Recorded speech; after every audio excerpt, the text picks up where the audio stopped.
Hello and welcome to Living English. Today we'll be looking a bit more at greetings and introductions and at relative pronouns. In our last episode of Sisters and Brothers, Anne finally found her brother living with a woman called Rose. Today, Anne goes into their house and meets someone else she knew nothing about.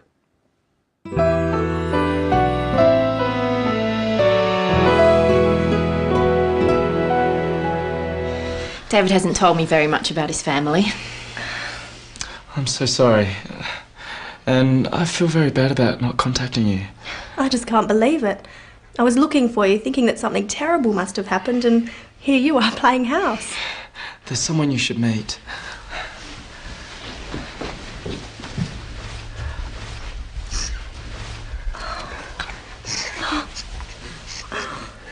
This is our son, Sam. Sam, meet your Aunt Anne. David, my little brother and father. Oh, he's beautiful. David, why didn't you tell me about Rose? Why didn't you tell me you were a father? I think I'd like to know that too. I would have come and helped you. It's hard to explain. I have some friends outside who helped me find you. I think you need to tell us all what happened. I'll go and get them.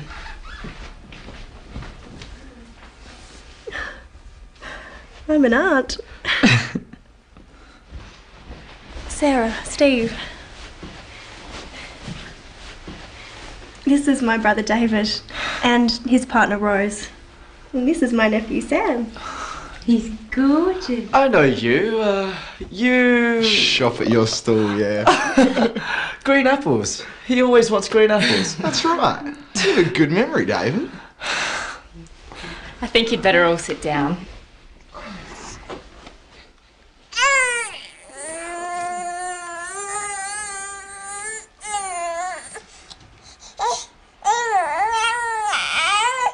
Well, that was unexpected. Imagine suddenly finding out that you have a nephew, that your brother or sister has a son. In our last episode, we looked at introductions.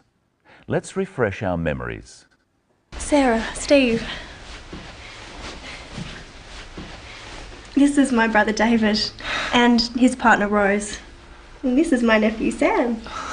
This time, Anne introduces two groups of people instead of just two people. Remember to name the people you are introducing and then tell them who the others are by saying, "This is." Listen again and then repeat it with the clip. Sarah, Steve.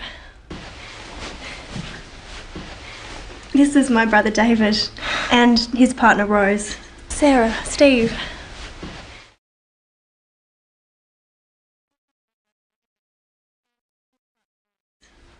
Notice that Anne says what relation they are first and then their names. Pretend that you have a sister called Anne who has a husband called Mike. Introduce Anne and Mike to two people called Brenton and Michelle. Brenton, Michelle. Brenton, Michelle, this is my sister Anne and her husband Mike. We're going to talk some more about relatives later. But first, I'm going to tell you about some words called relative pronouns. Most of them start with a w sound. Listen out for one in this clip. I have some friends outside who helped me find you. I have some friends outside who helped me find you. Who is the relative pronoun. We've talked about these words before on Living English. A relative pronoun is a word that's used instead of the noun being talked about. Who is used to refer to some friends. We use words such as who when we want to say something else about people, to say who they are. The people in our story are called the characters. Who is Anne? We could say that Anne is the character who has found her brother. You try some. First, here's an example. Sarah is Mark's wife. Sarah is the character who... Sarah is the character who is Mark's wife. Okay, let's start. Mark is Sarah's husband. Mark is the character... Mark is the character who is Sarah's husband. Sam is Anne's nephew. Sam is the character... Sam is the character who is Anne's nephew. David works at the market. David is the character... David is the character who works at the market. Listen once more to how Anne uses who. I have some friends outside who helped me find you. Usually we use who when we're talking about people, but which or that when we're talking about things. So we say, I have a car which is blue, or I have a car that is blue. If we're talking about time, we say when. This is the time when the bus arrives. And if we're talking about a place, we use where. This is the place where the accident happened. Now see if you can use the right wh word.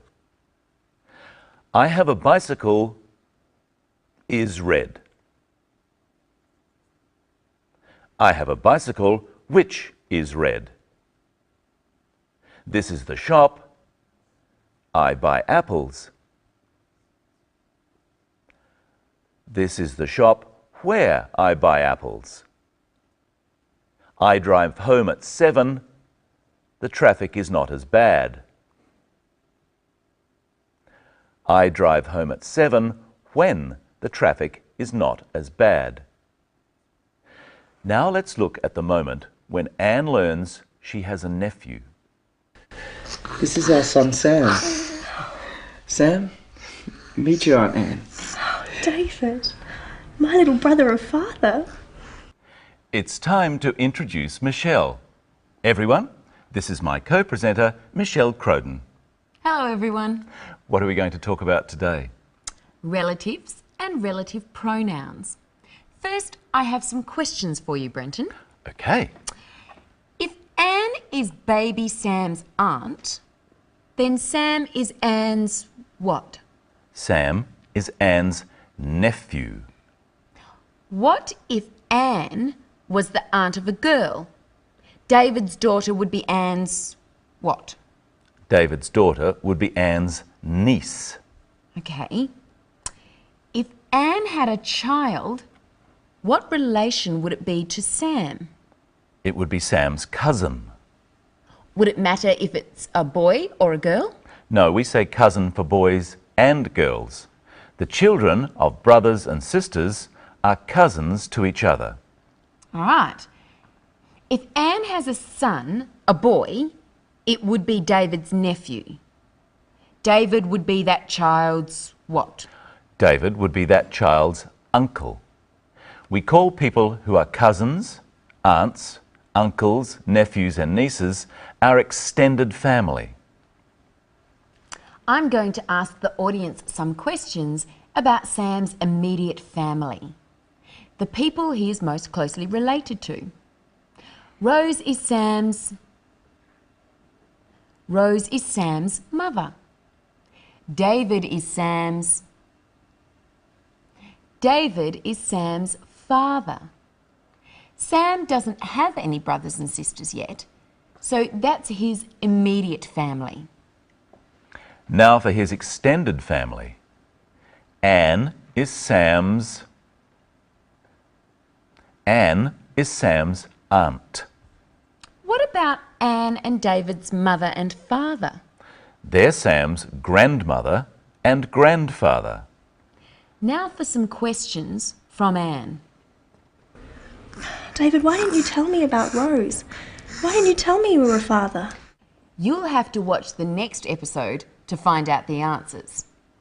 Now listen to Anne say to her brother what he should do. I think you need to tell us all what happened. She used another of the w words. Listen again. I think you need to tell us all what happened. You need to tell us all what happened.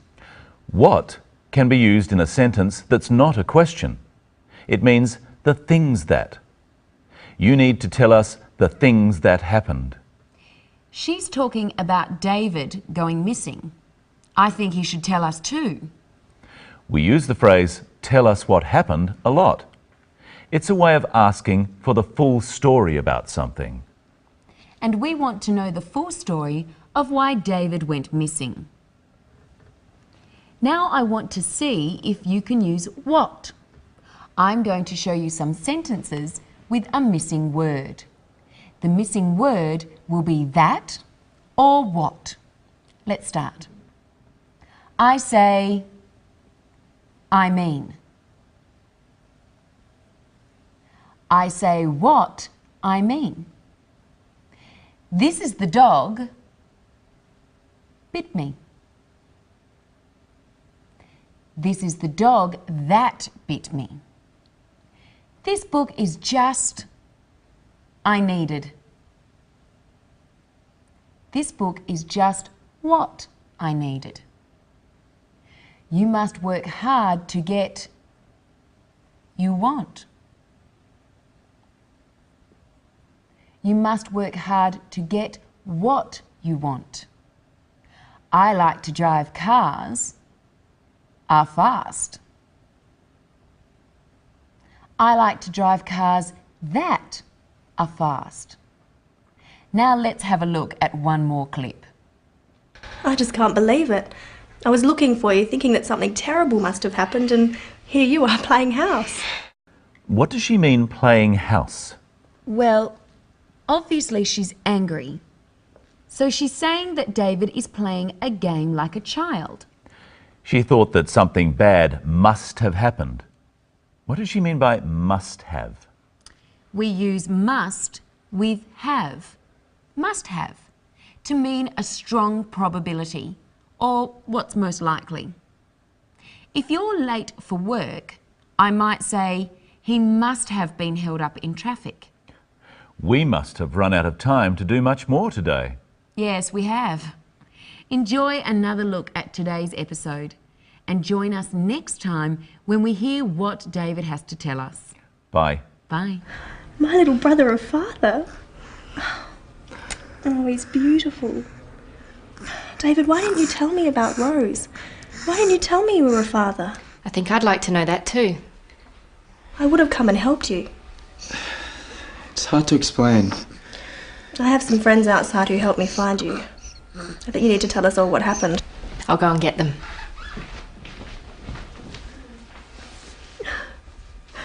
I'm an aunt. Sarah, Steve. This is my brother David and his partner Rose. And this is my nephew Sam. He's gorgeous. I know you. You... Shop at your stall, yeah. Green apples. He always wants green apples. That's right. You have a good memory, David. I think you'd better all sit down.